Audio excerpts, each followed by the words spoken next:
માફ કરજો બરાબર. હવે આપણે ખેડૂત છે બરાબર, આપણે કાયમ મોલ વેચીએ એટલે આપણને ભાવની આ તે બધી ખબર હોય છે.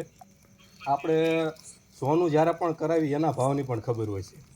તો 10 વર્ષ પહેલાં જે મગફળીનો ભાવ હતો અને આજે 10 વર્ષ પહેલાં જે સોનાનો ભાવ હતો બરાબર, એ બે તમે સરખામણી કરો તો સોનાનો ભાવ દિવસે દિવસે વધતો જાય છે, પણ મગફળીનો ભાવ હજે 1100 થી 1200 આ જ વચ્ચે રહે છે. આનું મેઇન કારણ શું છે?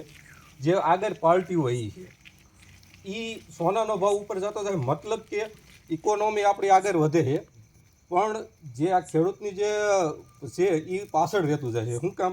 કારણ કે ભાજપ સરકાર છે એના કારણે એ આગળથી આપણા માલ વેચે છે, પણ જે બિઝનેસમેન છે એને જ ફાયદો કરવા, ખેડૂતને કોઈ ફાયદો દેતી નથી. એક તો આપણે ભાવ પરિવર્તન કરાવવું હોય તો આમ આદમીને સપોર્ટ કરવો પડશે. હાલ આમ આદમી જે છે એ ખેડૂત માટે લડી રહી છે, તો આપણે એને સપોર્ટ કરવો એ આપણી એક જિમ્મેદારી છે. તો તમે બધાએ અત્યારે શપથ લીધી, સારું કર્યું. આમાં આપણે કાયમ ટકી રહેવું પડશે, તો જ આપણો ઉદ્ધાર છે. હવે આટલું કહે અને નમસ્કાર.